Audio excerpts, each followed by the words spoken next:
कईयां भैणां दे सुहाग ते बच्चों के बाप जिहड़े सिर तो उन्हां दा साया उठ गया। लोक को बहुते धनाड़ जां बड़े वड्डे शाहूकार नहीं, जिहड़े बंदे 20-20 रुपये की शराब लैके पींदे सी उहनूं किड्डे क तुसीं अमीर गिण सकदे सीगे। सब दिहाड़ीदार लेबर क्लास जिहड़े लोग सीगे, घर च कोई कमाउण वाला मेरे ख्याल बहुत सारे घट घर ने इन्हां दे विचों जिन्हां च कोई कमाउण वाला बंदा बचिया भी घर दा एक अद्धा जी मरवा लो ते इह लोड़ां तुहाडीआं पूरीआं हो सकदियां। एडे वड्डे बंदे ने सूबे दे मुखी ने ऐलान किया होवे ते मेरा ख्याल आ भी अगले दिन इत्थे काम शुरू हो जाना चाहिए। ये कोई शहीद नहीं है जिहड़े देश लई मरे आ, शराब पी के मरे ने। उन्हां दे अगों बच्चे जिहड़े छोटे छोटे आ, उन्हां दे घरां दे हालात की है, बच्चिआं कोल रोटी है नहीं। मैं तो करोना किते जींदी जागदी शख्सियत हुंदा ना ते मैं उहदे पैर फड़ के कहंदा कि करोने भा कि साडे कोल पंजाब दे लीडर नहीं, सूत्र आए तू 200-400 लीडर मार दे भरावा, इन्हां नूं बीमारी कर दे, साडा पंजाब ते सौखा कर दे। अज तो 5-7-10 दिन पहलां इन्हां पिंडां दे विच मैं फिरदा गया सीगा कि जिथे जहरीली शराब पीण दे नाल 125 तो 150 के करीब जिहड़े बंदियां दी जिहड़े मेल सीगे उन्हां दी मौत हो चुकी है। औरतां बच्चे नहीं, बंदे मरे सी। उहदे विच कईयां भैणां दे सुहाग ते बच्चों के बाप जिहड़े सिर तो उन्हां दा साया उठ गया। ये लोक को बहुते धनाड़ जां बड़े वड्डे शाहूकार नहीं, जिहड़े बंदे 20-20 रुपये की शराब लैके पींदे सी उहनूं किड्डे क तुसीं अमीर गिण सकदे सीगे। सब दिहाड़ीदार लेबर क्लास जिहड़े लोग सीगे, घर च कोई कमाउण वाला मेरे ख्याल बहुत सारे घट घर ने इन्हां दे विचों जिन्हां च कोई कमाउण वाला बंदा बचिया।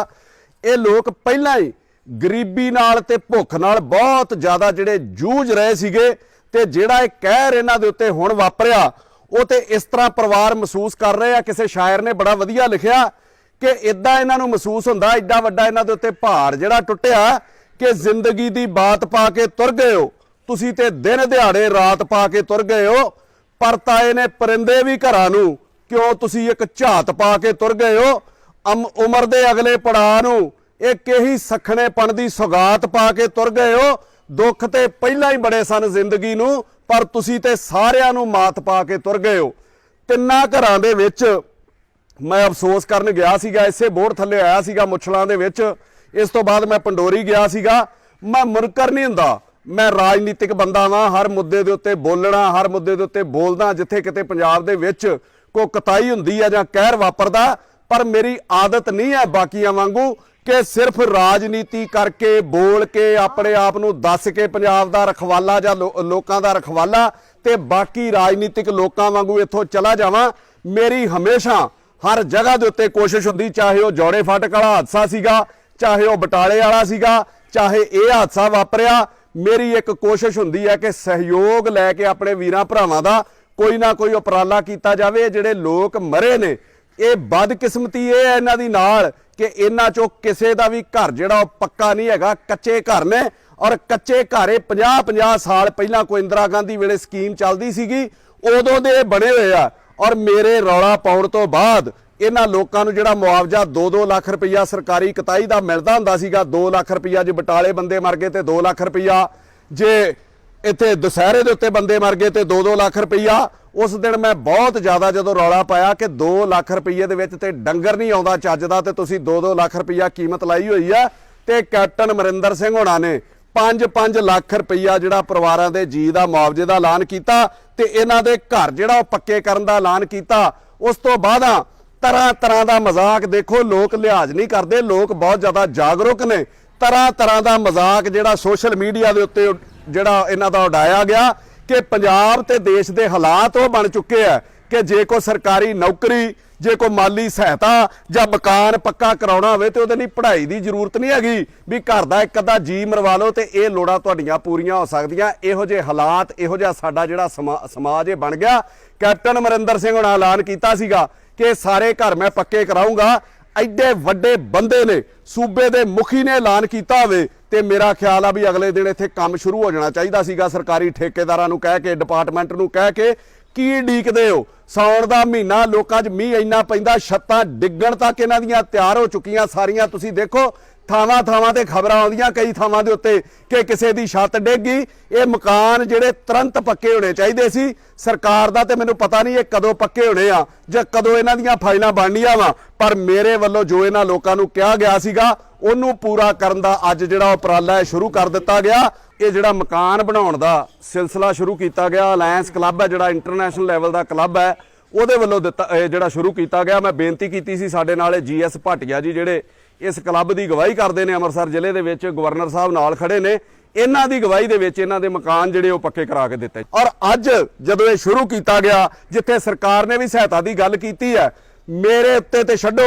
ਸਰਕਾਰ ਦੇ ਉੱਤੇ ਵੀ ਸਵਾਲ ਕਈ ਉੱਠਦੇ ਨੇ ਕਿ ਇਹਨਾਂ ਲੋਕਾਂ ਲਈ ਇੰਨੇ ਉਪਰਾਲੇ ਕਰ ਰਹੇ ਹੋ, ਇਹ ਕੋਈ ਸ਼ਹੀਦ ਨਹੀਂ ਹੈਗੇ ਜਿਹੜੇ ਦੇਸ਼ ਲਈ ਮਰੇ ਆ, ਸ਼ਰਾਬ ਪੀ ਕੇ ਮਰੇ ਨੇ। ਇਹਨਾਂ ਲੋਕਾਂ ਨੂੰ ਇਹ ਫੈਸਿਲਿਟੀਜ਼ ਕਿਉਂ ਦੇ ਰਹੇ ਹੋ? ਇਹਨਾਂ ਲੋਕਾਂ ਨੂੰ ਇਹ ਸਹੂਲਤਾਂ ਕਿਉਂ ਦੇ ਰਹੇ ਹੋ? ਮੈਂ ਉਹਨਾਂ ਲੋਕਾਂ ਨੂੰ ਕਹਿਣਾ ਚਾਹੁੰਦਾ ਕਿ ਇੱਕ ਅਖਲਾਕੀ ਫਰਜ਼ ਹੁੰਦਾ, ਉਹ ਬੰਦੇ ਤੇ ਕਤਾਈ ਕਰ ਗਏ, ਉਹਨਾਂ ਦੀਆਂ ਗਲਤੀਆਂ ਹੋਣਗੀਆਂ, ਉਹਨਾਂ ਦੇ ਅੱਜ ਮਕਾਨ ਵੀ ਕੱਚੇ ਆ, ਜਿਨ੍ਹਾਂ ਆਪਣੀ ਜ਼ਿੰਦਗੀ ਦੀ ਪੂੰਜੀ ਜਿਹੜੀ ਸ਼ਰਾਬ 'ਚ ਜਾੜੀ ਆ, ਉਹਨਾਂ ਦੇ ਅੱਗੋਂ ਬੱਚੇ ਜਿਹੜੇ ਛੋਟੇ ਛੋਟੇ ਆ, ਉਹਨਾਂ ਦੇ ਘਰਾਂ ਦੇ ਹਾਲਾਤ ਕੀ ਆ, ਬੱਚਿਆਂ ਕੋਲ ਰੋਟੀ ਹੈ ਨਹੀਂ। ਆ ਮੈਂ ਪੰਡੋਰੀ ਗਿਆ, ਮੈਂ ਤੁਹਾਨੂੰ 2 ਕਿੱਸੇ ਸੁਣਾਉਣਾ, ਤੁਸੀਂ ਦੇਖੋ ਕਿ ਕੀ ਇਹਨਾਂ ਲੋਕਾਂ ਦੀ ਮਦਦ ਕਰਨ ਦਾ ਸਾਡਾ ਫਰਜ਼ ਨਹੀਂ ਹੈਗਾ?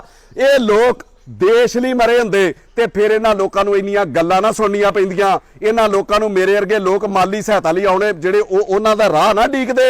ਇਹ ਲੋਕ ਕੋ ਆਪਣੇ ਮਕਾਨ ਪੱਕੇ ਕਰਨ ਲਈ ਲੋਕਾਂ ਨੂੰ ਆਪਣੇ ਘਰ ਨਾ ਵੜਨ ਦਿੰਦੇ। ਇਹ ਦੇਸ਼ ਲਈ ਮਰੇ ਹੁੰਦੇ ਤੇ ਇਹਨਾਂ ਲੋਕਾਂ ਦੀ ਗਲਤੀ ਸੀ ਤੇ ਅੱਜ ਪਰਿਵਾਰ ਜਿਹੜੇ ਮਗਰ ਰੋਲਣ ਲਈ ਮਜਬੂਰ ਹੋਏ ਆ। ਮੈਂ ਪੰਡੋਰੀ ਗਿਆ ਸੀਗਾ, ਇੱਕ ਔਰਤ ਮਿਲੀ ਮੈਨੂੰ, ਉਹ ਸ਼ਰਾਬ ਪੀਣ ਨਾਲ ਬੰਦਾ ਨਹੀਂ ਮਰਿਆ, 6 ਸਾਲ ਪਹਿਲਾਂ ਉਸ ਬੰਦੇ ਦੀ ਜਿਹੜੀ ਡੈਥ ਹੋ ਚੁੱਕੀ ਆ, 2 ਦੇ ਬੱਚੇ ਨੇ ਮੁੰਡੇ ਉਹਦੇ।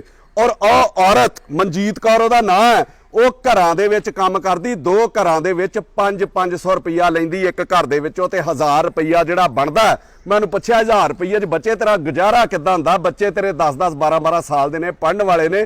ਤੇ ਉਹ ਅੱਗੋਂ ਇੰਨੀ ਫੁੱਟ ਕੇ ਉੱਚੀ ਰੋਈ ਕਿ ਭਾਜੀ ਗੁਜ਼ਾਰਾ ਨਹੀਂ ਹੁੰਦਾ। ਲੋਕਡਾਊਨ ਦੇ ਵਿੱਚ ਮੇਰਾ ਮੁੰਡਾ 12 ਸਾਲਾਂ ਦਾ, ਇਹਨੂੰ ਮੈਂ ਕਿਸੇ ਕੱਪੜੇ ਵਾਲੀ ਦੁਕਾਨ ਦੇ ਉੱਤੇ ਲਵਾਇਆ ਤੇ 300 ਰੁਪਈਆ ਮਹੀਨਾ, 300 ਰੁਪਈਆ ਮਹੀਨਾ, 10 ਰੁਪਈਏ ਰੋਜ਼ ਦੇ ਲੈਂਦਾ ਰਿਹਾ। 12 ਸਾਲ ਦਾ ਬੱਚਾ ਤੇ ਆਪਣੇ ਪਰਿਵਾਰ ਲਈ ਰੋਟੀ ਦਾ ਇੰਤਜ਼ਾਮ ਕਰਦਾ ਸੀਗਾ ਤੇ 300 ਰੁਪਈਏ ਦੇ ਨਾਲ ਪੂਰੀ ਨਹੀਂ ਸੀ ਪੈਂਦੀ। ਔਰ ਘਰ ਉਹਨਾਂ ਦੇ ਕੱਚੇ ਨੇ। ਮੈਂ ਕੋਸ਼ਿਸ਼ ਕਰੂੰਗਾ ਕਿ ਉਹ ਵੀ ਪੱਕੇ ਹੋ ਜਾਣ। ਮੈਂ ਸਰਕਾਰ ਵਾਂਗੂ ਡੀਕਣਾ ਨਹੀਂ ਕਿ ਇਹਨਾਂ ਦੇ ਘਰ ਦਾ ਕੋਈ ਜੀ ਮਰੇ ਜਾਂ ਇਹਨਾਂ ਦੀ ਛੱਤ ਡਿੱਗੇ ਤੇ ਫਿਰ ਇਹ ਪੱਕੇ ਕੀਤੇ ਜਾਣਗੇ। ਫਿਰ ਉਸ ਔਰਤ ਨੇ ਦੱਸਿਆ ਮੈਨੂੰ ਕਿ ਕਹਿੰਦੀ ਭਾਜੀ 1300 ਨਾਲ ਘਰ ਥੋੜੀ ਚੱਲਦਾ ਸੀਗਾ। ਬੱਚੇ ਨੂੰ ਸਕੂਲ 'ਚ ਛੁੱਟੀਆਂ ਸੀਗੀਆਂ ਜਦੋਂ ਲੋਕਡਾਊਨ 'ਚ, ਮਿਡ ਡੇ ਮੀਲ ਮਿਲਿਆ। ਮਿਡ ਡੇ ਮੀਲ ਘਰ ਜਿਹੜਾ ਜਾ ਕੇ ਪਕਾਉਣ ਲਈ ਉਹਦੇ ਵਿੱਚ 6 ਕਿਲੋ ਕਣਕ ਸੀਗੀ ਤੇ ਨਾਲ ਥੋੜੇ ਜਿਹੇ ਚੌਲ ਸੀਗੇ। 6 ਕਿਲੋ ਕਣਕ ਮੈਂ ਦੁਕਾਨ ਤੇ ਜਾ ਕੇ 100 ਰੁਪਏ ਦੀ ਵੇਚੀ ਆ ਔਰ ਉਹਦੀ ਦਾਲ ਲੈ ਕੇ ਆਈ ਆ ਔਰ ਲੂਣ ਦਾਲ ਤੇ ਚੌਲ ਬਣਾ ਕੇ ਆਪਣੇ ਬੱਚਿਆਂ ਨੂੰ ਖਵਾਉਂਦੀ ਰਹੀ ਆ ਤੇ ਖਾਂਦੀ ਰਹੀ ਆ ਥੋੜਾ। ਆਹ ਹਾਲਾਤ ਨੇ। ਦੂਜਾ ਪਰਿਵਾਰ ਮਿਲਿਆ, ਉਹ ਬੰਦੇ ਦੇ 4 ਬੱਚੇ ਔਰ ਇੱਕ ਬੱਚਾ, 2 ਕੁੜੀਆਂ 2 ਮੁੰਡੇ। ਉਹ ਬੱਚਾ ਮੇਰਾ ਆਪ ਦਾ ਵੇਖ ਕੇ ਰੋਣਾ ਨਿਕਲ ਗਿਆ। ਕਹਿੰਦਾ ਭਾਜੀ ਅਸੀਂ ਰਾਤ ਨੂੰ ਰੋਟੀ ਨਹੀਂ ਖਾਧੀ, ਭੁੱਖੇ ਰਹੇ ਆ, ਸਾਡੇ ਹਾਲਾਤ ਨਹੀਂ ਸੀ ਹੈਗੇ। ਤੇ ਮਤਲਬ ਐਡਾ 12 ਸਾਲਾਂ ਦਾ ਬੱਚਾ ਦੱਸ ਰਿਹਾ ਵੀ ਭਾਜੀ ਰਾਤੀ ਰੋਟੀ ਨਹੀਂ ਸੀ ਹੈਗੀ। ਮੇਰੇ ਕੋਲ ਕੋਸੇ ਵੇਲੇ ਉਹਦੀ ਛੱਤ ਪਾਉਣ ਦਾ ਸਾਰਾ ਸਿਸਟਮ ਨਹੀਂ ਸੀ ਹੈਗਾ।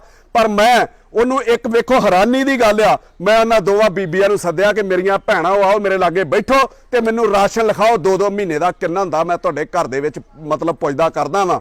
ਔਰ ਉਹ ਔਰਤਾਂ ਉਹ ਕਹਿੰਦੀਆਂ ਸੀ 10 ਕਿਲੋ ਖੰਡ, ਮੈਂ ਕਿਹਾ ਜੀ 20 ਲਿਖੋ। ਉਹ ਕਹਿੰਦੀਆਂ 5 ਕਿਲੋ, ਮੈਂ ਕਿਹਾ ਜੀ 10 ਲਿਖੋ। ਔਰ ਉਹਨਾਂ ਦੋਵਾਂ ਦੀਆਂ ਅੱਖਾਂ 'ਚੋਂ ਅਥਰੂ ਆ ਗਏ ਕਿ ਸਾਨੂੰ ਤੇ ਲੱਗਦਾ ਹੀ ਨਹੀਂ ਸੀ ਵੀ ਇੰਨਾ ਰਾਸ਼ਨ ਸਾਡੇ ਘਰ ਆ ਸਕਦਾ ਤੇ ਸਾਡਾ ਜ਼ਮੀਰ ਹੀ ਨਹੀਂ ਮੰਨ ਰਿਹਾ ਕਿ ਤੁਹਾਨੂੰ ਵੱਧ ਰਾਸ਼ਨ ਲਿਖਾ ਦਈਏ। ਆਹ ਹਾਲਾਤ ਮਤਲਬ ਇਹ ਸੁਣਦੇ ਸੀ ਯੂਪੀ ਬਿਹਾਰ ਕਿਤੇ ਹੁੰਦੇ ਹੋਣਗੇ, ਪੰਜਾਬ ਦੇ ਵਿੱਚ ਬੱਚੇ ਭੁੱਖ ਨਾਲ ਸੌਂਦੇ ਨੇ। ਆਹ ਹਾਲਾਤ ਬਣੇ ਹੋਏ ਨੇ। ਫਿਰ ਇੱਕ ਜਦੋਂ ਲੋਕਾਂ ਨੇ ਆਸ ਵੇਖੀ, ਇੱਕ ਬੰਦਾ ਮੈਨੂੰ ਹੋਰ ਆਪਣੇ ਘਰ ਦੇ ਵਿੱਚ ਲੈ ਗਿਆ, ਝੁੱਗੀ ਪਈ ਉਹਦੀ ਉੱਤੇ, ਉਹਦੇ ਤਰਪਾਲਾਂ ਲੱਗੀਆਂ, ਉਹਦੇ 4 ਕੁੜੀਆਂ ਤੇ 2 ਮੁੰਡੇ ਸੀਗੇ। ਕਹਿੰਦਾ ਭਾਜੀ ਮੈਂ 4 ਕੁੜੀਆਂ ਵਿਆਹੀਆਂ, ਮੇਰਾ ਘਰ ਬੁੱਗੇ ਪਿੰਡ ਦੇ ਵਿੱਚ ਸੀਗਾ ਤੇ ਉਹ ਗਹਿਣੇ ਪੈ ਗਿਆ ਤੇ ਆ ਮੈਂ ਤੱਪੜ ਲਾ ਕੇ ਰਹਿਣ ਡਿਆ ਵਾਂ ਤੇ ਇੱਕ ਮੇਰੀ ਬੇਟੀ ਦੇ ਘਰ ਮੁੰਡਾ ਆ ਔਰ ਮੇਰੇ ਕੋਲ ਇੰਨੇ ਪੈਸੇ ਨਹੀਂ ਹੈਗੇ ਕਿ ਉਹਦਾ ਅਸੀਂ ਦੋਵੇਂ ਜੀ ਜਾ ਕੇ ਮੁੰਡਾ ਵੇਖ ਸਕੀਏ, ਉਹਨੂੰ ਕੋਈ ਸ਼ਗਨ ਪਾਈਏ। ਸਾਡੇ ਕੋਲ ਹੀ ਕੁਝ ਨਹੀਂ ਹੈਗਾ। ਆਹ ਹਾਲਾਤ ਪੰਜਾਬ ਦੇ ਬਣੇ ਨੇ, ਆਹ ਹਾਲਾਤ ਬਣਾਏ ਹੋਏ ਨੇ। ਔਰ ਲੋਕੀ ਜਿਹੜੇ ਕਹਿੰਦੇ ਸ਼ਰਾਬ ਪੀ ਕੇ ਮਰੇ ਨੇ, ਉਹਨਾਂ ਨੂੰ ਪੁੱਛਦਾ ਇਹਨਾਂ ਬੱਚਿਆਂ ਦਾ ਕੋਈ ਕਸੂਰ ਨਹੀਂ, ਮੇਰਾ ਤੁਹਾਡੇ ਨਾਲ ਕੋਈ ਗਿਲਾ ਨਹੀਂ। ਪਰ ਜਿੱਥੇ ਕਿਤੇ ਵੀ ਤੁਹਾਨੂੰ ਲੱਗਦਾ ਤੁਹਾਡੇ ਇਲਾਕੇ 'ਚ ਮੰਨਾ ਕੋ 150 ਘਰ ਥੋੜੀ ਬਣਾ ਸਕਦਾ, ਮੰਨਾ ਕੋ ਸਾਰੇ ਪੰਜਾਬ ਦੇ 12,000 13,000 ਪਿੰਡਾਂ ਦੇ ਘਰ ਥੋੜੀ ਬਣਾ ਸਕਦਾ। ਜਿੱਥੇ ਕਿਤੇ ਜ਼ਿੰਮੇਵਾਰੀ ਤੁਸੀਂ ਵੀ ਸਮਝੋ ਨਿਭਾਓ। ਜੇ ਮੈਂ ਰਾਸ਼ਨ ਦੀ ਜ਼ਿੰਮੇਵਾਰੀ ਚੁੱਕੀ ਸੀ ਨਾ ਤੇ ਅੰਮ੍ਰਿਤਸਰ ਦੇ ਵਿੱਚ ਮੈਂ ਡਿਊਟੀ ਨਿਭਾਈ ਸੀ। ਜ਼ਿੰਦਗੀ 'ਚ ਨਾ ਕਿਸੇ ਤੋਂ ਚਵਾਨੀ ਲਈ ਤੇ ਨਾ ਲੈਣੀ ਆ। ਜੇ ਕਿਸੇ ਨੇ ਰਾਸ਼ਨ ਕਿਹਾ ਮੇਰੇ ਵੱਲੋਂ ਇੰਨਾ ਲੈ ਲਓ, ਉਹਨੂੰ ਲੋੜਵੰਦ ਨਾਲ ਮਿਲਾ ਦੀਦਾ ਸੀ, ਇਹਨੂੰ ਦੇ ਦੇ। ਸਿਰਫ ਕੋਰੀਅਰ ਦਾ ਕੰਮ ਕੀਤਾ ਸੀ, ਡਾਕੀਏ ਦਾ। ਇਸ ਤਰੀਕੇ ਮੈਂ ਹੁਣ ਵੀ ਕਹਿੰਦਾ ਆਪੋ ਆਪਣੇ ਪਿੰਡ ਦੀ ਜ਼ਿੰਮੇਵਾਰੀ ਸਮਝੋ। ਇਹ ਲੋਕ ਇਹ ਨਾ ਸਮਝੋ ਇਹਨਾਂ ਕੱਲਿਆਂ ਦੀ ਗਲਤੀ ਹੈ ਸ਼ਰਾਬ ਪੀਂਦੇ। ਸ਼ਰਾਬ ਤੇ ਵੱਡੇ ਵੱਡੇ ਘਰਾਂ ਦੇ ਲੋਕ ਵੀ ਪੀਂਦੇ, ਫਿਰ ਉਹ ਕਿਉਂ ਨਹੀਂ ਮਰਦੇ? ਕਿਉਂਕਿ ਉਹਨਾਂ ਦੀ ਸਿਹਤ ਦਾ ਸਰਕਾਰ ਖਿਆਲ ਰੱਖਦੀ ਹੈ, ਸਰਕਾਰੀ ਠੇਕਿਆਂ ਦੇ ਉੱਤੋਂ ਸ਼ਰਾਬ ਦਿੰਦੀ ਹੈ। ਇਹਨਾਂ ਲੋਕਾਂ ਗਰੀਬਾਂ ਦੀ ਸ਼ਰਾਬ ਚੈੱਕ ਨਹੀਂ ਹੁੰਦੀ, ਇਹਨਾਂ ਨੂੰ ਜ਼ਹਿਰ ਵੰਡਿਆ ਜਾਂਦਾ। ਇਸ ਕਰਕੇ ਦੇ ਵਿੱਚ ਗਲਤੀ ਸਰਕਾਰ ਦੀ ਹੈ। ਉਹਨਾਂ ਲੋਕਾਂ ਨੂੰ ਮੈਂ ਗੱਲ ਕਹੂੰਗਾ कि हालात बता रहे हैं कि मारा है भूख ने, सब लोग कह रहे हैं कि शराब पी के मर गया। इन्हां दे हालात ते वेखो, मरन वाले ते पहले ही होए पए सीगे। आ हालात सारे बने हुए आ। जिथे किते भी तुहानूं लोड़वंद मिलदा ओहदी आप मत करो। फिर मैनूं कई लोग कहंदे जी बच्चे पढ़ाउण वाले ने, मैं पढ़ाई दी जिम्मेवारी नहीं लई। जिहड़ा बंदा पढ़ाई करा सकदा ओह पढ़ाई दी जिम्मेवारी लवे, क्योंकि मैं झूठा नहीं गा। ਅੱਜ ਮੇਰੇ ਇਲਾਕੇ 4 ਲੋਕ ਲੱਗਦੇ ਆ, ਅੱਜ ਮੇਰੇ ਆਖੇ ਲੋਕ ਘਰ ਬਣਾ ਦੇਣਗੇ, ਅੱਜ ਮੇਰੇ ਆਖੇ ਲੋਕ ਫੀਸ ਭਰ ਦੇਣਗੇ। ਹੋ ਸਕਦਾ ਕੱਲ ਨੂੰ ਮੇਰਾ ਇਦਾਂ ਕੱਦ ਜਾਂ ਐਡਾ ਮੇਰਾ ਕਿਰਦਾਰ ਹੀ ਨਾ ਰਵੇ, ਮੇਰੇ ਆਖੇ ਕੋਈ ਚਵਾਨੀ ਨਾ ਦਵੇ ਤੇ ਮੇਰੇ ਆਪਣੇ ਹਾਲਾਤ ਵੀ ਇਹੋ ਜਿਹੇ ਨਾ ਹੋਣ। ਮੈਂ ਝੂਠਾ ਨਹੀਂ ਪੈਣਾ ਚਾਹੁੰਦਾ। ਮੈਂ ਚਾਹੁੰਦਾ ਜਿਹੜੀ ਸਹਾਇਤਾ ਮੌਕੇ ਤੇ ਦਿੱਤੀ ਜਾਵੇ ਉਹ ਕਰ ਦੇਣੀ ਚਾਹੀਦੀ ਹੈ। ਹੁਣ ਮੈਂ ਗੱਲ ਕਰਨ ਲੱਗਾ ਇਸੇ ਬੋਰਡ ਦੀ। ਇੱਥੇ ਵੱਡੇ ਵੱਡੇ ਲੀਡਰ ਆਏ, ਸੁਖਬੀਰ ਬਾਦਲ ਵੀ ਆਏ, ਵਿਕਰਮ ਮਜੀਠੀਆ ਵੀ ਆਏ, ਆਪ ਵਾਲੇ ਵੀ ਆਏ, ਵੱਖ-ਵੱਖ ਪੰਜਾਬੀ ਏਕਤਾ ਪਾਰਟੀ ਵਾਲੇ ਵੀ ਆਏ। ਇੰਨੇ ਭਾਰੀ ਗਿਣਤੀ ਦੇ ਵਿੱਚ ਇਹ ਲੋਕ ਆਏ। ਮੈਂ ਉਹਨਾਂ ਨੂੰ ਕਹਿੰਦਾ ਤੁਸੀਂ ਅਫਸੋਸ ਕਰਕੇ ਗਏ, ਤੁਸੀਂ ਪੰਜਾਬ ਦੀ ਬਾਹ ਫੜੀ, ਪੰਜਾਬ ਦੀ ਆਵਾਜ਼ ਚੁੱਕੀ, ਤੁਹਾਡਾ ਧੰਨਵਾਦ। ਪਰ ਕੇਵਲ ਅਫਸੋਸ ਇਹਨਾਂ ਲੋਕਾਂ ਨੂੰ ਮੈਂ ਤੁਹਾਨੂੰ ਯਾਦ ਕਰਾਉਣਾ ਚਾਹੁੰਦਾ ਕਿ ਜਿੰਨੀਆਂ ਪਾਰਟੀਆਂ ਨੇ ਪੰਜਾਬ ਦੇ ਵਿੱਚ, ਇੱਕ ਵਾਰੀ ਇਹਨਾਂ ਨੇ ਇੱਕ ਦੂਜੇ ਦੀ ਭੇਡ ਚਾਲ ਬਣ ਕੇ ਜਿੱਦ ਨਾਲ ਭਰਤੀ ਕੀਤੀ ਪੰਜਾਬ ਦੇ ਵਿੱਚ। ਪੰਜਾਬ ਪੂਰੇ ਦੀ ਆਬਾਦੀ 2 ਕਰੋੜ 73 ਲੱਖ ਹੈ, ਪੌਣੇ 3 ਕਰੋੜ ਤੇ ਮੇਰਾ ਖਿਆਲ 1.5 ਤੋਂ ਪੌਣੇ 2 ਕਰੋੜ ਵੋਟ ਹੈ। ਇੱਕ ਦੂਜੇ ਨੂੰ ਨੀਵਾਂ ਵਿਖਾਉਣ ਲਈ ਇਹਨਾਂ ਤੇ 2 ਕਰੋੜ ਬੰਦੇ ਦੀ ਭਰਤੀ ਕਰ ਦਿੱਤੀ। ਮੈਂ ਇਹਨਾਂ ਨੂੰ ਕਹਿਣਾ ਚਾਹੁੰਦਾ ਕਿ ਇੱਕ ਘਰ ਦੇ ਵਿੱਚ ਲੱਖ, 1.5 ਲੱਖ, 2 ਲੱਖ ਰੁਪਏ ਦਾ ਖਰਚਾ ਆਉਂਦਾ। ਤੁਹਾਡੇ ਲਈ ਕੀ ਔਖਾ ਸੀਗਾ? 2 ਕਰੋੜ ਦੀ ਭਰਤੀ ਤੁਸੀਂ ਸਾਰੀਆਂ ਪਾਰਟੀਆਂ ਨੇ ਰਲ ਕੇ ਕੀਤੀ ਹੈ। ਮੈਂ ਨਹੀਂ ਕਹਿੰਦਾ ਆਪਣੇ ਵਰਕਰ ਕੋਲੋਂ 10 ਰੁਪਏ ਮੰਗੋ, ਮੈਂ ਨਹੀਂ ਕਹਿੰਦਾ ਉਹਦੇ ਕੋਲ 5 ਰੁਪਏ ਮੰਗੋ, ਮੈਂ ਨਹੀਂ ਕਹਿੰਦਾ ਉਹਦੇ ਕੋਲ ਰੁਪਈਆਂ 'ਚ ਪੈਸੇ ਮੰਗੋ। 2 ਕਰੋੜ ਬੰਦਾ 50-50 ਪੈਸੇ ਲੈ ਲਓ ਨਾ, 50-50 ਪੈਸੇ ਥੇਲੀ ਇੱਕ ਬਣਦੀ ਹੈ, ਥੇਲੀ 50-50 ਪੈਸੇ ਵੀ ਤੁਹਾਡਾ ਵਰਕਰ ਦੇ ਦੇਵੇ ਤੇ 1 ਕਰੋੜ ਰੁਪਈਆ ਬਣਦਾ। ਮੇਰਾ ਖਿਆਲ ਹੈ ਵੀ 70-80 ਘਰ ਤੁਸੀਂ ਜਿਹੜੇ ਪ੍ਰਾਈਵੇਟ ਤੌਰ ਤੇ ਪਾਰਟੀਆਂ ਵਾਲੇ ਬਣਾ ਸਕਦੇ ਹੋ, ਪਰ ਨਹੀਂ ਆਏ ਹੋ। ਆਪੋ ਆਪਣਾ ਮੁੱਦਾ ਮਿਲਿਆ ਰਾਜਨੀਤੀ ਦਾ। ਕੈਪਟਨ ਅਮਰਿੰਦਰ ਸਿੰਘ ਮਾੜਾ ਉਹ ਕਹਿੰਦਾ ਜੀ ਇਹਨਾਂ ਵੇਲੇ ਵਿਕਦੀ ਰਹੀ, ਉਹ ਕਹਿੰਦੇ ਇਹਨਾਂ ਵੇਲੇ ਇਹ ਵਿਕਾਉਂਦੇ ਨੇ। ਇਹ ਤੋਂ ਵੱਧ ਹੋਇਆ ਕੀ ਤੁਹਾਡੇ ਲੋਕਾਂ ਦਾ, ਸਰਿਆ ਕੀ ਤੁਹਾਡੇ ਲੋਕਾਂ ਦਾ। ਔਰ ਮੈਂ ਬਸ਼ਰਮੀ ਦੀ ਹੱਦ ਦੱਸਣ ਲੱਗਾ ਕਿ ਕੱਲ ਪਰਸੋਂ ਇੱਥੇ ਕੋਈ ਭੋਗ ਸੀਗਾ ਮੁੱਛਲਾਂ ਦੇ ਵਿੱਚ, ਔਰ ਵਿਕਰਮ ਮਜੀਠੀਆ ਇੱਥੇ ਆਉਂਦੇ ਨੇ। ਉਹ ਇੱਥੇ ਐਲਾਨ ਕਰਕੇ ਗਏ ਜੀ ਤੁਸੀਂ ਵੀ ਪੱਤਰਕਾਰ ਇੱਥੇ ਸੀਗੇ। ਪਰਿਵਾਰਾਂ ਨੇ ਮਾਲੀ ਸਹਾਇਤਾ ਲੈਣ ਤੋਂ ਨਾ ਕਰ ਦਿੱਤੀ। ਉਹ ਜਿਹੜੇ ਹਾਲਾਤ ਤੁਹਾਨੂੰ ਮੈਂ ਵਿਖਾਉਣ ਡਿਆ, ਜਿਹੜੇ ਘਰ ਤੁਹਾਨੂੰ ਮੈਂ ਵਿਖਾਉਣ ਡਿਆ, ਤੁਹਾਨੂੰ ਲੱਗਦਾ ਹੈ ਕਿ ਲੋਕ 5-5 ਲੱਖ ਰੁਪਈਆ ਲੈਣ ਤੋਂ ਇਨਕਾਰ ਕਰ ਦੇਣਗੇ? ਉਹਨਾਂ ਵਿਕਰਮ ਮਜੀਠੀਆ ਦਾ ਮੂੰਹ ਵੇਖਣਾ। ਜੇ ਤੂੰ ਇਹਨਾਂ ਪਰਿਵਾਰਾਂ ਕੋਲੋਂ ਘਵਾਉਣਾ ਚਾਹੁੰਦਾ ਸੀਗਾ ਕਿ ਸਰਕਾਰੀ ਮਤ ਨਹੀਂ ਲੈਣੀ, ਤੇ ਤੇਰੀ ਪਾਰਟੀ ਦਾ ਫਰਜ਼ ਸੀਗਾ ਕੋਲੋਂ 5-5 ਲੱਖ ਰੁਪਈਆ ਦਿੰਦੇ ਔਰ ਇਹਨਾਂ ਲੋਕਾਂ ਨੂੰ ਕਹਿੰਦੇ ਸਰਕਾਰ ਕੋ ਪੈਸੇ ਨਾ ਲਿਓ, ਅਸੀਂ ਤੁਹਾਨੂੰ ਪੈਸੇ ਦਿੰਨੇ ਆ। ਆਏ ਹੋ ਰਾਜਨੀਤੀ ਕਰਕੇ ਚੱਲ ਗਏ ਹੋ। ਮੈਂ ਸੁਖਬੀਰ ਬਾਦਲ ਨੂੰ ਵੀ ਕਹਿਣਾ ਕਿ ਤੇਰੇ ਵਾਸਤੇ ਇਹ 100 ਘਰ ਜਿਹੜਾ ਇਹਨਾਂ ਲੋਕਾਂ ਦਾ, ਇਹ SGPC ਵੱਲੋਂ, ਸ਼੍ਰੋਮਣੀ ਕਮੇਟੀ ਵੱਲੋਂ ਇਹ ਥਾਂ-ਥਾਂ ਤੇ ਗੁਰਦੁਆਰੇ ਬਣੇ ਆ। ਇਹਨਾਂ ਲਈ ਬਣਾਉਣਾ ਕਿੱਡਾ ਔਖਾ ਸੀਗਾ, ਪਰ ਕਰਨਾ ਹੀ ਕੋਈ ਨਹੀਂ ਕੁਛ ਚਾਹੁੰਦਾ। ਤੁਸੀਂ ਇਹਨਾਂ ਲੋਕਾਂ ਨੂੰ ਕਹਿੰਦੇ 5-5 ਲੱਖ ਰੁਪਈਆ ਨਾ ਲਓ। ਇਹਨਾਂ ਦੇ ਬੱਚਿਆਂ ਦੇ ਘਰਾਂ 'ਚ ਰੋਟੀ ਨਹੀਂ ਹੈਗੀ। ਇਹ ਭੁੱਖੇ ਬੱਚੇ ਤੈਨੂੰ ਮੈਂ ਵਿਖਾਇਆ ਸੌਂਦੇ ਨੇ। ਉਹਨਾਂ ਦੀ ਰੋਟੀ ਦਾ ਇੰਤਜ਼ਾਮ ਕੌਣ ਕਰੂਗਾ? ਤੂੰ ਕਰ। ਇਹ ਪੈਸੇ ਨਹੀਂ ਲੈਂਦੇ। ਤੇਰੇ ਤੇ ਮੈਂ 4 ਲੈਣਾ ਲਿਖੀਆਂ ਨੇ ਵਿਕਰਮ ਮਜੀਠੀਆ, ਮੈਂ ਕਿਸੇ ਦੀਆਂ ਅੱਜ ਲਿਖ ਕੇ ਲਿਆਇਆ ਕਿ ਦੁਖੀਏ ਦੀ ਗੱਲ ਦੁਖੀਆ ਹੀ ਜਾਣੇ, ਸੁਖੀਏ ਨੂੰ ਕੀ ਖਬਰਾਂ। ਤੈਨੂੰ ਮੈਂ ਦੱਸਣਾ ਚਾਹੁੰਦਾ, ਤੈਨੂੰ ਮੈਂ ਕਹਿਣਾ ਚਾਹੁੰਦਾ ਕਿ ਗਰੀਬੀ ਤੂੰ ਵੀ ਵੇਖੀ ਆ ਮਜੀਠੀਆ, ਪਰ ਇਹਨਾਂ ਹਾਲਾਤਾਂ ਦੀ ਨਹੀਂ ਵੇਖੀ, ਕੱਚੇ ਘਰਾਂ ਦੀ ਤੇ ਭੁੱਖ ਨਾ ਸੌਣ ਵਾਲੀ। ਤੈਨੂੰ ਮੈਂ ਇਹ ਕਹਿਣ ਲੱਗਾ ਕਿ ਦੁਖੀਏ ਦੀ ਗੱਲ ਦੁਖੀਆ ਹੀ ਜਾਣੇ, ਸੁਖੀਏ ਨੂੰ ਕੀ ਖਬਰਾਂ। ਯਾਰ ਜਿਨ੍ਹਾਂ ਦੇ ਮੌਤ ਲੈ ਜਾਵੇ ਉਹ ਤੱਕ ਤੱਕ ਰੋਂਦੇ ਨੇ ਕਬਰਾਂ। ਕਦਰ ਫੁੱਲਾਂ ਦੀ ਗਿਰਜ ਕੀ ਜਾਣੇ ਤੇਰੇ ਵਰਗੀ, ਕਦਰ ਫੁੱਲਾਂ ਦੀ ਗਿਰਜ ਕੀ ਜਾਣੇ ਮੁਰਦੇ ਖਾਵਣ ਵਾਲੀ, ਕਦਰ ਫੁੱਲਾਂ ਦੀ ਬੁਲਬੁਲ ਜਾਣੇ ਸਾਫ ਦਿਮਾਗਾਂ ਵਾਲੀ। ਬਾਗੇ ਦੇ ਵਿੱਚ ਹਰੀਅਲ ਤੋਤਾ ਫਿਰਦਾ ਹੀ ਡਾਲੀ ਡਾਲੀ, ਜਿਨ੍ਹਾਂ ਬਾਗਾਂ ਦੇ ਤੁਰ ਜਾਣ ਮਾਲੀ, ਰੱਬ ਉਹਨਾਂ ਦਾ ਵਾਲੀ। ਇਹ ਜਿਹੜੇ ਲੋਕ ਲਵਾਰਸ ਹੋ ਗਏ, ਬੱਚੇ ਛੋਟੇ ਛੋਟੇ, ਨਾ ਤੁਸੀਂ ਰਾਜਨੀਤਿਕ ਪਾਰਟੀਆਂ ਵਾਲਿਆਂ ਨੇ ਇਹਨਾਂ ਨੂੰ ਸਾਂਭਣਾ, ਨਾ ਮੰਨੇ ਨੇ ਸਾਂਭਣਾ, ਨਾ ਸਰਕਾਰ ਨੇ ਸਾਂਭਣਾ। ਅਖੀਰ ਰੱਬ ਹੈਗਾ ਵਾ, ਰੱਬ ਇਹਨਾਂ ਲਈ ਭੁਗਤੂਗਾ, ਰੱਬ ਇਹਨਾਂ ਲਈ ਨਿਭੂਗਾ। ਇਹਨਾਂ ਨੂੰ ਭੁੱਖੇ ਨਹੀਂ ਮਰਨ ਦਿੰਦਾ। ਔਰ ਕੈਪਟਨ ਅਮਰਿੰਦਰ ਸਿੰਘ ਜੀ, ਹੁਣ ਮੈਂ ਤੁਹਾਨੂੰ ਵੀ ਸੁਣਾਉਣ ਲੱਗਾ ਤੇ ਸੱਚੀਆਂ ਜੇ। ਮੈਨੂੰ ਨਹੀਂ ਪਤਾ ਤੁਸੀਂ ਕਿਸ ਦੀ ਸਲਾਹ ਮੰਨਦੇ ਹੋ ਇਹ ਫੈਸਲੇ ਲੈਣ ਲੱਗਿਆ।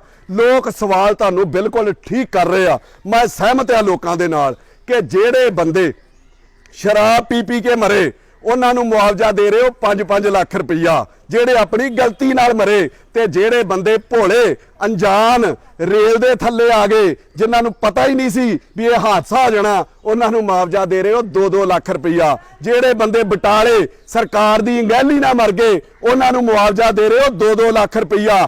ਆਹ ਹਾਲਾਤ ਪਹਿਲਾਂ ਉਹਨਾਂ ਦੇ ਮਕਾਨ ਤੇ ਤੁਸੀਂ ਪੱਕੇ ਕਰਾ ਦਿੰਦੇ। ਇਹ ਲੋਕ ਮਤਲਬ ਆਪਣੀ ਗਲਤੀ ਨਾਲ ਮਰੇ ਆ। ਉਹ ਲੋਕ ਜਾਣ ਬੁੱਝ ਕੇ ਸਰਕਾਰ ਦੀਆਂ ਗਲਤੀਆਂ ਨਾਲ ਮਰੇ ਨੇ। ਪਹਿਲੀ ਗੱਲ ਤੇ ਉਹਨਾਂ ਦਾ ਮੁਆਵਜ਼ਾ ਵੀ 5-5 ਲੱਖ ਰੁਪਈਆ ਕਰੋ। ਦੂਜੀ ਚੀਜ਼ ਮੈਂ ਤੁਹਾਨੂੰ ਦੱਸਦਾ, ਤੁਸੀਂ ਰਾਜਨੀਤਿਕ ਬੰਦੇ ਹੋ, ਤੁਸੀਂ ਇਨਸਾਨ ਵੇਖ ਕੇ ਪੈਸਾ ਦਿੰਦੇ ਹੋ। ਤੁਸੀਂ ਉੱਥੇ 2-2 ਲੱਖ ਰੁਪਈਆ ਕਿਉਂ ਦਿੱਤਾ? ਕਿਉਂਕਿ ਉੱਥੇ ਤੁਹਾਡਾ ਕੱਟੜ ਦੁਸ਼ਮਣ ਸੀਗਾ ਨਵਜੋਤ ਸਿੰਘ ਸਿੱਧੂ। ਤੁਸੀਂ ਉੱਥੇ ਚਾਹੁੰਦੇ ਹੀ ਨਹੀਂ ਸੀ ਕਿ ਮਸਲਾ ਠੰਡਾ ਹੋਵੇ। ਤੁਸੀਂ ਰੱਜ ਕੇ ਉਹਦੀ ਕੁੱਤੇ ਖਾਣੀ ਕਰਾਉਣਾ ਚਾਹੁੰਦੇ ਸੀ ਤੇ ਉਹਦਾ ਜਲੂਸ ਕਢਾਉਣਾ ਚਾਹੁੰਦੇ ਸੀ ਵੀ ਲੋਕ ਵਿਰੁੱਧ ਹੋਣ। ਇਹ ਗਰੀਬ ਲੋਕ ਨੇ, ਇਹਨਾਂ ਨੂੰ 5-5 ਤਾਂ ਲੱਖ ਦਿੱਤਾ ਤੁਸੀਂ ਵੀ ਇਹ ਬੋਲਣ ਨਾ। ਰੱਜ ਕੇ ਤੁਸੀਂ ਉਹਦਾ ਮਹੀਨਾ 2 ਮਹੀਨੇ ਜਲੂਸ ਕਢਾਇਆ ਔਰ ਉਸ ਤੋਂ ਬਾਅਦ ਇਨਕੁਆਇਰੀ 'ਚ ਬਣਿਆ ਵੀ ਕੁਛ ਨਹੀਂ, ਜਾਂ ਤੇ ਫੜ ਕੇ ਅੰਦਰ ਦੇ ਦਿੰਦੇ। ਇੱਥੇ ਤੁਹਾਡੇ ਐਮਐਲਏ ਆਪਣੇ ਸੀਗੇ ਜਿਹੜੇ ਤੁਹਾਡੀ ਛਤਰ ਛਾਇਆ 'ਚ ਚੱਲਦੇ ਆ। ਇੱਥੇ ਤੁਸੀਂ ਮਿੰਟੋ ਮਿੰਟੀ ਮਕਾਨ ਵੀ ਪੱਕੇ, ਮੁਆਵਜ਼ਾ ਵੀ 5-5 ਲੱਖ। ਕਾਰਨ ਇਹ ਕੀ ਆ ਵੀ ਤੁਹਾਡੇ ਐਮਐਲਏ ਦੇ ਲੋਕੀ ਡਿਮਾਂਡ ਨਾ ਕਰ ਦੇਣ, ਇਹਨਾਂ ਨੂੰ ਫੜ ਕੇ ਅੰਦਰ ਦੇ ਦਿਓ, ਆਹ ਕੁਛ ਕਰ ਦਿਓ। ਆਹ ਰਾਜਨੀਤੀ ਤੁਸੀਂ ਇਹਨਾਂ ਮੁੱਦਿਆਂ ਤੇ ਵੀ ਖੇਡਦੇ ਹੋ। ਜਿੱਥੇ ਤੁਹਾਡਾ ਆਪਣਾ ਬੰਦਾ ਉਹਨਾਂ ਲੋਕਾਂ ਨੂੰ ਤੇ ਤੁਸੀਂ ਪਲਾਟ ਵੀ ਦੇ ਦੋਗੇ ਉਹਦੀ ਗੱਲ ਦਬਾਉਣ ਲਈ, ਤੇ ਜਿੱਥੇ ਤੁਹਾਡਾ ਵਿਰੋਧੀ ਹੈ ਉਹਦਾ ਤੁਸੀਂ ਰੱਜ ਕੇ ਜੋ ਹਾਲਾਤ ਕਰਾਏ, ਇਹ ਸਾਰਾ ਕੁਝ ਹੈ। ਦੂਜੀ ਚੀਜ਼ ਮੈਂ ਤੁਹਾਨੂੰ ਕਹਿਣਾ ਚਾਹੁੰਦਾ ਕਿ ਇੱਕ ਬੰਦਾ ਵੀ ਮਰਿਆ ਹੋਵੇ ਨਾ, ਉਹਦੇ ਤੋਂ ਇੱਕ ਸਬਕ ਬਣਨਾ ਚਾਹੀਦਾ, ਉਹਦੇ ਤੋਂ ਇੱਕ ਮਿਸਾਲ ਬਣਨੀ ਚਾਹੀਦੀ ਹੈ। 60-70 ਬੰਦੇ ਉੱਥੇ ਮਰੇ, ਬਟਾਲੇ ਮਰੇ, 150 ਬੰਦਾ ਇੱਥੇ ਮਰ ਗਿਆ, ਕੋਈ ਕਾਰਵਾਈ ਨਹੀਂ ਹੋਈ ਅੱਜ ਤੱਕ। ਦੁਸਹਿਰੇ ਦੀ ਸਿੱਟ ਬਣੀ, ਕੋਈ ਕਾਰਵਾਈ ਨਹੀਂ। 26 ਮੌਤਾਂ ਬਟਾਲੇ 'ਚ ਹੋਈਆਂ, ਕੋਈ ਕਾਰਵਾਈ ਨਹੀਂ। ਆ ਤੁੱਲੀ ਤੇ ਈਐਮਸੀ ਵਾਲਾ ਐਡਾ ਤਗੜਾ ਸਕੈਂਡਲ ਹੋਇਆ, ਸਿੱਟ ਬਣਾਈ, ਕੋਈ ਕਾਰਵਾਈ ਨਹੀਂ। ਇੱਥੇ 150 ਬੰਦਾ ਮਰ ਗਿਆ, ਸਿੱਟ ਤੁਸੀਂ ਬਣਾਈ ਹੈ, ਕੋਈ ਕਾਰਵਾਈ ਨਹੀਂ ਕੀਤੀ ਜਾ ਰਹੀ। ਸਿਰਫ ਕੀਤਾ ਕੀ ਗਿਆ? ਛੋਟੀਆਂ ਮਛਲੀਆਂ ਨੂੰ ਫੜ ਲਿਆ ਗਿਆ ਜਿਹੜੀਆਂ ਮਹੱਲਿਆਂ 'ਚ ਸ਼ਰਾਬ ਵੇਚਦੀਆਂ ਨੇ, ਪਿੰਡਾਂ 'ਚ ਸ਼ਰਾਬ ਵੇਚਦੀਆਂ ਨੇ। ਇਹ ਕੈਮੀਕਲ ਕਿੱਥੋਂ ਆਇਆ? ਇਹ ਕਿਹੜੀ ਡਿਸਟਿਲਰੀ ਤੋਂ ਆਇਆ? ਫੜਨ ਦੀ ਤੇ ਉਹਨੂੰ ਲੋੜ ਸੀ ਕਿਉਂਕਿ ਉਹ ਤੁਹਾਡੇ ਐਮਐਲਏ ਦੀਆਂ, ਤੁਹਾਡੇ ਜਿਹੜੇ ਸਾਮੀਆਂ ਨੇ ਤੁਹਾਨੂੰ ਇਲੈਕਸ਼ਨਾਂ 'ਚ ਕਰੋੜਾਂ ਰੁਪਈਆ ਫੰਡ ਦਿੰਦੇ ਨੇ, ਉਹਨਾਂ ਲੋਕਾਂ ਦੀਆਂ ਨੇ। ਉਹਨਾਂ ਤੱਕ ਤੁਹਾਡੀ ਅੱਗ ਤੇ ਤੁਹਾਡਾ ਸੇਕ ਪਹੁੰਚ ਹੀ ਨਹੀਂ ਰਿਹਾ। ਮੈਂ ਇੱਕ ਉਦਾਹਰਨ ਦੇਣ ਲੱਗਾ, ਮੈਂ ਪਹਿਲਾਂ ਹੀ ਮਾਫੀ ਚਾਹੁੰਦਾ ਕੈਪਟਨ ਅਮਰਿੰਦਰ ਸਿੰਘ ਜੀ, ਮੈਂ ਇੱਕ ਉਦਾਹਰਨ ਹੈ, ਇਹਨੂੰ ਜਾਤੀ ਤੌਰ ਤੇ ਨਾ ਲਿਓ। ਉਮਰ ਦਰਾਜ ਤੁਸੀਂ ਇੰਨੇ ਹੋ, ਮੇਰੇ ਪਿਤਾ ਦੇ ਸਮਾਨ ਹੋ, ਦਿਲ 'ਚ ਇੱਜ਼ਤ ਹੈ ਤੁਹਾਡੀ ਉਮਰ ਵੇਖ ਕੇ, ਤੁਹਾਡੇ ਪਰਿਵਾਰ ਦਾ ਪਿਛੋਕੜ ਵੇਖ ਕੇ। ਪਰ ਮੈਂ ਇੱਕ ਉਦਾਹਰਨ ਦੇਣ ਲੱਗਾ ਕਿ ਇਹਨਾਂ ਛੋਟੀਆਂ ਮੱਛਲੀਆਂ ਨੂੰ ਐਸਐਚਓ ਸਸਪੈਂਡ ਕਰਨਾ, ਡੀਐਸਪੀ ਸਸਪੈਂਡ ਕਰਨਾ ਕੁਝ ਨਹੀਂ ਹੋਣਾ। ਇਹਨਾਂ ਨੂੰ ਲਾਉਣ ਵਾਲੇ ਕਿਹੜੇ ਸੀਗੇ, ਉਹਨਾਂ ਦੇ ਉੱਤੇ ਪਰਚਾ ਹੋਣਾ ਚਾਹੀਦਾ ਕਿ ਇੱਕ ਜਗ੍ਹਾ ਦੇ ਉੱਤੇ ਕੁੱਤਾ ਤੇ ਸ਼ੇਰ ਬੈਠੇ ਹੋਣ ਨਾ, ਤੇ ਇੱਕ ਡਾਂਗ ਫੜ ਲਓ, ਕੁੱਤੇ ਨੂੰ ਮਾਰੋ। ਕੁੱਤਾ ਜਿਹੜਾ ਉਹ ਡਾਂਗ ਅਗਲੇ ਪੰਜਿਆਂ ਦੇ ਨਾਲ ਡਾਂਗ ਫੜ ਲੂਗਾ, ਉਹ ਡਾਂਗ ਚੁੱਕ ਕੇ ਸ਼ੇਰ ਨੂੰ ਮਾਰੋ। ਸ਼ੇਰ ਡਾਂਗ ਨੂੰ ਨਹੀਂ ਫੜੂਗਾ, ਮਗਰ ਮਾਰਨ ਵਾਲੇ ਨੂੰ ਨਿਪਟਾ ਦੂਗਾ, ਉਹਦਾ ਕੰਮ ਹੀ ਤਮਾਮ ਕਰ ਦੂਗਾ। ਕਿਉਂਕਿ ਕੁੱਤੇ ਨੂੰ ਲੱਗਦਾ ਕਿ ਸਮੱਸਿਆ ਡਾਂਗ ਆ, ਪਰ ਸ਼ੇਰ ਨੂੰ ਪਤਾ ਹੁੰਦਾ ਡਾਂਗ ਸਮੱਸਿਆ ਨਹੀਂ, ਜਿਹੜਾ ਮਗਰੋਂ ਡਾਂਗ ਮਾਰਨ ਡਿਆ ਸਮੱਸਿਆ ਉਹ ਆ, ਉਹਦਾ ਕੰਮ ਤਮਾਮ ਕਰ ਦੂਗਾ। ਸੋ ਸ਼ੇਰ ਬਣੋ ਪੰਜਾਬ ਦੇ, ਜਿਹੜੇ ਮਗਰੋਂ ਇਹਨਾਂ ਨੂੰ ਚਲਾਉਂਦੇ ਆ ਉਹਨਾਂ ਨੂੰ ਫੜਨ ਦੀ ਕੋਸ਼ਿਸ਼ ਕਰੋ, ਉਹਨਾਂ ਨੂੰ ਨੱਥ ਪਾਉਣ ਦੀ ਕੋਸ਼ਿਸ਼ ਕਰੋ, ਨਹੀਂ ਤੇ ਇਹੋ ਜਿਹੇ ਹਾਦਸੇ ਹੁੰਦੇ ਰਹਿਣੇ ਆ।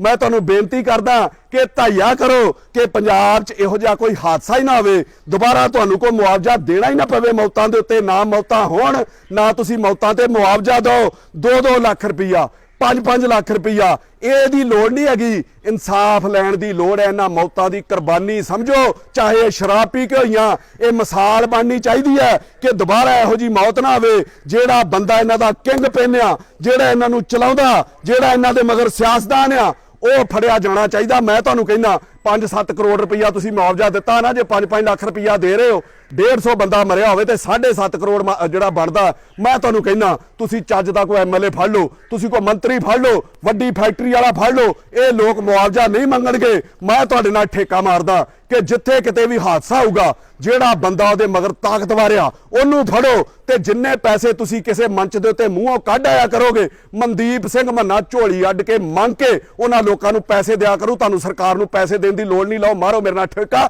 ਪਰ ਬੰਦਾ ਸਾਡੀ ਮਰਜ਼ੀ ਦਾ, ਜਾਂਚ ਅਸੀਂ ਤੁਹਾਨੂੰ ਕਰਕੇ ਦਵਾਂਗੇ। ਮਗਰ ਕੌਣ ਆ? ਫੜੋ ਉਹਨੂੰ। ਇਹਨਾਂ ਚੀਜ਼ਾਂ ਨਾਲ ਕੋਈ ਫਰਕ ਨਹੀਂ ਪੈਣਾ, ਨਾ ਤੁਹਾਨੂੰ ਮੌਤਾਂ ਦਾ ਕੋਈ ਅਸਰ ਹੋਣ ਡਿਆ ਤੁਹਾਡੀ ਸਰਕਾਰ ਦੇ ਵਿੱਚ 500 ਦੇ ਕਰੀਬ ਜਿਹੜੀ ਮੌਤ ਹੋ ਚੁੱਕੀ ਆ। ਇਹ ਪੰਜਾਬ ਰੱਬ ਆਸਰੇ ਚੱਲਣ ਡਿਆ। ਮੈਂ ਤੁਹਾਨੂੰ ਉਦੋਂ ਬੇਨਤੀ ਕੀਤੀ ਸੀ ਕਿ ਹੈਲੀਕਾਪਟਰ ਤੇ ਹੀ ਆ ਜਾਓ, ਇੱਥੇ ਖਲੋਤਿਆਂ ਹੀ ਕੀਤੀ ਸੀ ਕਿ ਕਰੋਨਾ ਜਿਹੜਾ 10-20 ਫੁੱਟ ਤੋਂ ਤਾਂ ਨਹੀਂ ਫੈਲਦਾ, ਹੈਲੀਕਾਪਟਰ 'ਚ ਦੌਰਾ ਕਰ ਜਾਓ। ਤੇ ਤੁਸੀਂ ਕੀਤਾ, ਤੁਹਾਡਾ ਧੰਨਵਾਦ। ਸਾਨੂੰ ਤੇ ਇੱਕ ਕਰੋਨਾ, ਮੈਂ ਫਿਰ ਕਹਿਣਾ ਕਿ ਕਰੋਨਾ ਦੀ ਆੜ ਦੇ ਵਿੱਚ ਉੱਥੇ ਬੱਚਾ ਮੈਨੂੰ ਮਿਲਿਆ, ਉਹ ਕਹਿੰਦਾ ਭਾਜੀ ਰਾਤ ਅਸੀਂ ਰੋਟੀ ਨਹੀਂ ਖਾਧੀ, ਸਾਡੀ ਮਾਂ ਨੂੰ ਕਰੋਨਾ 'ਚ ਜਿਹੜਾ ਉਹ ਕੰਮ ਨਹੀਂ ਮਿਲਿਆ, ਭੁੱਖੇ ਸੌਂਦੇ ਨੇ ਬੱਚੇ। ਆ ਵੀਡੀਓ ਦੇ ਨਾਲ ਮੈਂ ਐਡ ਕਰਕੇ ਸੁਣਾ ਦੂੰਗਾ ਤੁਹਾਨੂੰ ਉਹ ਬੱਚੇ ਦੇ ਵਰਡ ਵੀ ਇਹ ਕਰੋਨਾ ਨੇ ਗਰੀਬੀ ਤੇ ਇੰਨੀ ਮਾਰ ਮਾਰੀ ਆ। ਇੰਨੀਆਂ ਮੌਤਾਂ ਪੰਜਾਬ ਦੇ ਵਿੱਚ ਮੈਂ ਪਹਿਲੇ ਦਿਨ ਕਿਹਾ ਸੀਗਾ ਕਿ ਕਰੋਨਾ ਨਾਲ ਨਹੀਂ ਹੋਣੀਆਂ ਜਿੰਨੀਆਂ ਮੌਤਾਂ ਪੰਜਾਬ 'ਚ ਗਰੀਬੀ ਨਾਲ, ਭੁੱਖਮਰੀ ਨਾਲ, ਇਹੋ ਜਿਹੇ ਟੈਨਸ਼ਨ ਲੈ ਕੇ ਸ਼ਰਾਬ ਪੀਣ ਨਾਲ, ਨਸ਼ਿਆਂ ਨਾਲ ਹੋ ਜਾਣੀਆਂ। ਔਰ ਉਹ ਪੰਜਾਬ ਦੇ ਹਾਲਾਤ ਅੱਜ ਬਣੇ ਪਏ ਆ। ਮੈਂ ਤੇ ਕਰੋਨਾ ਕਿਤੇ ਜੀਂਦੀ ਜਾਗਦੀ ਸ਼ਖਸੀਅਤ ਹੁੰਦਾ ਨਾ ਤੇ ਮੈਂ ਉਹਦੇ ਪੈਰ ਫੜ ਕੇ ਕਹਿੰਦਾ ਕਿ ਕਰੋਨੇ ਭਾ ਕਿ ਸਾਡੇ ਕੋਲ ਪੰਜਾਬ ਦੇ ਲੀਡਰ ਨਹੀਂ ਉਹ ਸੂਤਰ ਆਏ, ਤੂੰ 200-400 ਲੀਡਰ ਮਾਰ ਦੇ ਭਰਾਵਾ, ਇਹਨਾਂ ਨੂੰ ਬਿਮਾਰੀ ਕਰ ਦੇ, ਸਾਡਾ ਪੰਜਾਬ ਤੇ ਸੌਖਾ ਕਰ ਦੇ। ਆਹ ਹਾਲਾਤ ਤੁਸੀਂ ਸਾਡੇ ਪੰਜਾਬ ਦੇ ਬਣਾਏ ਨੇ। 150 ਬੰਦੇ ਦੀ ਮੌਤ ਹੋਈ ਆ। ਮੈਂ ਤੁਹਾਨੂੰ ਅਖੀਰ 'ਚ ਫਿਰ ਕਹਿਣਾ ਕਿ ਸਿੱਖੋ, ਇਹਦੇ ਤੋਂ ਸਬਕ ਲਓ, ਦੁਬਾਰਾ ਇਹੋ ਜੀ ਮੌਤ ਨਾ ਆਵੇ। ਲੋਕ ਡੀਕਦੇ ਨੇ ਸਾਡੇ ਘਰ ਪੱਕੇ ਕਰ ਦਿਓ, ਅਜੇ ਉਹ ਛੱਤਾਂ ਡਿੱਗਣੀਆਂ ਤੇ ਉਹਨਾਂ ਮਰਨਾ ਵਾ। ਮੈਂ ਭੁੱਲ ਚੁੱਕ ਦੀ ਮਾਫੀ ਚਾਹੁੰਦਾ ਜਿਨ੍ਹਾਂ ਪਰਿਵਾਰਾਂ ਦੇ ਜੀ ਸ਼ਰਾਬ ਨਾਲ ਮਰੇ ਆ ਜਾਂ ਜਿਹਨੂੰ ਕਿਤੇ ਵਾਧੂ ਘਾਟੂ ਬੋਲ ਗਿਆ ਵਾ। ਬੰਦਾਈਆਂ ਕਤਾਈਆਂ ਹੁੰਦੀਆਂ ਵਾ, ਇਹ ਕਹਿ ਕੇ ਸਮਾਪਤੀ ਕਰਨ ਲੱਗਾ ਕਿ ਐਬਾਂ ਵਾਲਾ ਬੰਦਾ ਮੈਂ, ਅੰਦਰੋਂ ਬਾਹਰੋਂ ਗੰਦਾ ਮੈਂ, ਰਹਿਮਤ ਰੱਬ ਦੀ ਕੱਜਿਆ ਮੈਨੂੰ, ਅਮਲੋਂ ਉਂਝ ਤੇ ਮੰਦਾ ਮੈਂ।